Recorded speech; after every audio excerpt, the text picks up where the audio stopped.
আমাদের ঠিক পেছনে আপনি দেখতে পাচ্ছেন জওহরলাল নেহরু স্পোর্টস কমপ্লেক্স শিলং এবং ওই স্টেডিয়ামেই প্র্যাকটিস করছে ইন্ডিয়া, যার ধারে কাছে যাওয়ার কোনো রকম কোনো সুযোগ নাই। আর বাংলাদেশ দলের প্র্যাকটিস এ থেকে কয়েকশো মিটার দূরে আমরা যেখানে যে টার্ফের ওপরে দাঁড়িয়ে আছি, এটি এই জায়গার একটা স্থানীয় ক্লাব যারা আই লিগে খেলে, শিলং লাজং, তাদের হোম স্টেডিয়াম হিসেবে ব্যবহার হয়। ঠিক এতখানি সতর্ক ইন্ডিয়া যে তারা কোনোভাবেই বাংলাদেশকে এক বিন্দু ছাড় দিতে চায় না, এবং ওটা যখন ন্যাচারাল গ্রাসের মাঠ, এটা তখন আর্টিফিশিয়াল টার্ফ, যে টার্ফে খেলে অভ্যস্ত নয় বাংলাদেশের কোনো ফুটবলারই।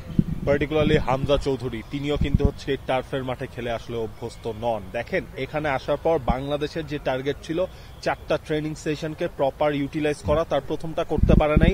ঘাসের মাঠ দেওয়া হয়েছিল, কিন্তু যাচ্ছে তাই ঘাসের মাঠ, এবড়ো থেবড়ো ঘাসের মাঠ, সেখানে ওই ফুল ফেজের ট্রেনিংটাও আসলে বাংলাদেশ করতে পারে। পরে আজকে যখন ট্রাইটা করা হচ্ছিল যে অন্তত মেইন গ্রাউন্ডে না হোক, আরো অন্য কোনো একটা ঘাসের মাঠে, তখন আসলে ইন্ডিয়া থেকে আবারও হচ্ছে বাংলাদেশের জন্য বরাদ্দ করা হলো এই টার্ফের মাঠটা। এই overall Jawaharlal Nehru sports complex আপনি দেখবেন 4টা মাঠ আছে, এর মধ্যে যেটা হচ্ছে ট্রেনিং গ্রাউন্ড, যেটা হচ্ছে আপনি বলছিলেন শিলং লাজং এর ট্রেনিং গ্রাউন্ড বা হোম গ্রাউন্ড, সেটাকে আসলে বেছে নেওয়া হচ্ছে। এবং এই টার্ফের অবস্থাও কি আসলে খুব না, টার্ফের অবস্থাটাও খুব একটা, আমি যদি একটু দেখানোর চেষ্টা করি, আপনি যদি এই মানে টার্ফের সাথে ন্যাচারাল গ্রাসের পার্থক্যটা আসলে কই, এই যে টার্ফটা আপনি যেটা দেখতে পাচ্ছেন, এটার নিচে তো আসলে অনেক বাবল থাকে, এটার বাংলাদেশেও আসলে আছে। তো এই যে সারফেসটা, এই সারফেসের সঙ্গে খেলে বাংলাদেশের বেশিরভাগ ফুটবলার এবং হামজা চৌধুরী তো কোনোভাবেই না, অভ্যস্ত তো নাই, এবং এইখানে আসলে বলের মুভমেন্ট আর এমনিতে ন্যাচারাল গ্রাসে বলের মুভমেন্ট এটা সম্পূর্ণ আলাদা হয়।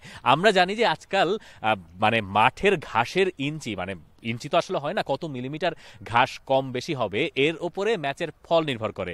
সবশেষ আমার মনে আছে যে আতলেতিকো মাদ্রিদ হেতাফের ম্যাচের সমীকরণ আনতে পারি, লালিগায় যে ম্যাচ হয়েছিল 30 মিলিমিটার ঘাস রাখা হয়েছিল, এটা আতলেতিকো মাদ্রিদের একটু কমপ্লেন ছিল, মন খারাপ ছিল যে কেন 30 মিলিমিটার রাখা হলো হেতাফের মাঠে। তো এতখানি ইম্পর্টেন্ট আজকালকার দিনে এই জিনিসটা, এখন সেখানেই আসলে মাইন্ড গেমটা খেলা হচ্ছে। আবার এই মাইন্ড গেমের কতগুলো ব্যাপার আছে, মানে ইন্ডিয়া কিন্তু এটা দিতে বাধ্য না। ইন্ডিয়া যেহেতু হোম টিম, তারা যেখানে খুশি সেখানে তারা প্র্যাকটিস করতে পারে, এটা তাদের সম্পূর্ণ স্বাধীনতা আছে।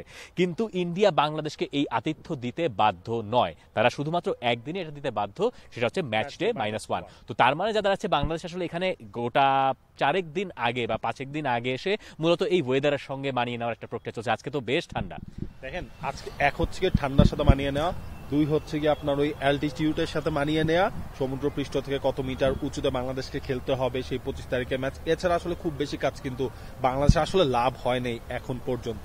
আপনি দেখেন, আজকেও এই টার্ফের মাঠে প্র্যাকটিস করতে হবে, এরপর বাকি ট্রেনিং সেশন আপনার থাকেই 2টা। ম্যাচ ডে -1 আপনি হচ্ছে নেহরু স্টেডিয়াম অরিজিনাল পিচটা আপনি পাবেন 1 ঘন্টা। ইনফ্যাক্ট আগামীকাল কি হবে সেটাও কিন্তু আসলে বলা যায় না। আগামীকাল কি আবার সেই ইউনিভার্সিটি গ্রাউন্ডে পাঠানো হবে, নাকি বাংলাদেশকে আবার এখানে রাখা হবে, সেটাও কিন্তু একটা বড় প্রশ্ন। ইনফ্যাক্ট দেখেন, ইন্ডিয়া কতটুকু সতর্ক তাদের ট্রেনিংটা নিয়ে। সকালে খানিকক্ষণের জন্য ওই স্টেডিয়ামের গেট ধরেন খোলা ছিল, এরপর দুপুর থেকে সেই স্টেডিয়ামের আশেপাশেও কোনো বাংলাদেশি জার্নালিস্টরা যেতে পারছেন না। হ্যাঁ, মানে এতটাই ক্লোজ ডোর প্র্যাকটিস আসলে তারা করছে। ইনফ্যাক্ট আমরাও ঢুকতে চাচ্ছিলাম, আমাদের গাড়িও বেশ অনেক আগেই আসলে আমাদের কারণ close door in fact practice. In fact দুপুর থেকে আসলে সেই জিনিসটা শুধুমাত্র যে বাংলাদেশি জার্নালিস্ট তা না, মানে ইন্ডিয়ান কেউ আসলে কভার করতে পারছে না। আপনি কিছুই মানে ইন্ডিয়ান কোনো মিডিয়ার কাছ থেকে আপনি ইন্ডিয়ার খবর পাবেন না। এটা হইতেছে আরো বড় মানে সতর্ক বার্তা যে ইন্ডিয়া আসলে এই ম্যাচ নিয়ে কতখানি সতর্ক এবং কতখানি সিরিয়াস। এক্স্যাক্টলি। এবং এখন আসলে দেখা যায় বাংলাদেশ এই এটাকে প্রতিকূলতাই বলা যায়। হ্যাঁ, আপনি আপনার মন মতো আসলে কোনো কিছু পাচ্ছেন না, যে জিনিসটা হওয়ার কথা। ইনফ্যাক্ট আমরা গতকালকে দেখলাম আমির খান একটা বলেছেন, ঠিক আছে, মানে এখানে তো এসে আমাদের কোনো কিছুই মানে আমাদের চাওয়া মতো আমরা কোনো কিছু পাচ্ছি না। ফাইন, ওদেরও তো ম্যাচ আছে না। দেখেন, ওদের ম্যাচ আছে নভেম্বরে, কিন্তু আপনি সেখানে আসলে সেই রিভেঞ্জ নেওয়ার সুযোগ আপনার জন্য কম, কারণ আমাদের দেশের তো আর এরকম না যে এক এক জায়গার এক জলবায়ু এক এক রকম, যে আমি অন্য জায়গায় ম্যাচ খেললাম। যেমন প্রথমত আপনি গেমগুলো দেখেন, আপনি প্রথমত গেমটা দেখেন, এই খেলা যদি কলকাতায় হতো তাহলে আমার কোনো প্রয়োজন ছিল না 4 দিন আগে ইন্ডিয়ায় চলে আসা, তাহলে বাংলাদেশ ম্যাচের 24 ঘন্টা আগে গিয়ে স্টেডিয়ামে বা যেখানে ম্যাচ ভেন্যু বা 24 ঘন্টা আগে যেটা নিয়ম আর কি এফসির, সেখানে গিয়ে পৌঁছাতো। তবে এখন যা অবস্থা তাতে যেহেতু আগে চলে এসছে, শুধু কারণ এখানকে এমন একটা জায়গায় খেলা ফেলা হয়েছে যেটা ওয়েদার পুরোপুরি আলাদা। তো সেই কারণে আপনাকে ওই জিনিসটা মাথায় রাখতে হবে যে ওয়েদার যেহেতু আলাদা, সেই কারণে আগে আসা, কিন্তু আপনি আসলে সেই সুযোগটুকু পেলেন না। এবার আসেন, আমরা আরো যে চ্যালেঞ্জের কথা বলছিলাম, আমরা সাধারণত বলি যে মানে স্টোক সিটিতে একটা প্রবাদ বাক্য আছে যে can they do it on a cold rainy Tuesday mid উইকের দিকের কথাটা বলা হয় যে স্টোক সিটির মাঠে গিয়ে আসলে ওই কাজটা করা যায় কিনা। আজকে এখানকার ওয়েদার আসলে হামজা চৌধুরীর জন্য এরকম কিছু একটা হতে যাচ্ছে যে স্টোক সিটির মাঠে খেলে তিনি যে অভিজ্ঞতা পেয়েছেন বা পেতেন সেরকম কিছু একটা আসলে। দেখেন সন্ধ্যার সময় টেম্পারেচার আরো ফল করবে। বাংলাদেশের প্র্যাকটিস ছিল বিকেলবেলা, সেটাও আসলে শিফট করে সন্ধ্যার পর একেবারে নিয়ে যাওয়া হয়েছে। সেই সময় হচ্ছে টেম্পারেচার 13-14তে আসলে নেমে আসবে, যেটা আসলে আমরা দেখছি। হ্যাঁ, সেটা হামজা চৌধুরীর জন্য খুব একটা প্রবলেম হবে না, কিন্তু হামজা চৌধুরীর জন্য মূল প্রবলেমটা তো হবে আপনার এই প্র্যাকটিসের ফিল্ডটাই। হ্যাঁ, মানে ওই অবস্থা থাকলে আসলে এটা একদম সহজভাবে বলে দেওয়া যায় যে বাংলাদেশ যদি খেলাটা কলকাতায় হতো অবশ্যই আরো 4 দিন প্র্যাকটিস করে ম্যাচের আগের দিন আসতে পারতো।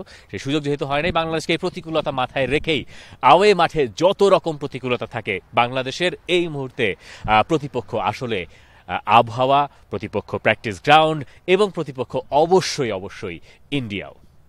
For more updates, subscribe to our YouTube channel and click on the bell icon. Follow us on Facebook and Instagram. Don't forget to like, comment and share. Visit tsports.com.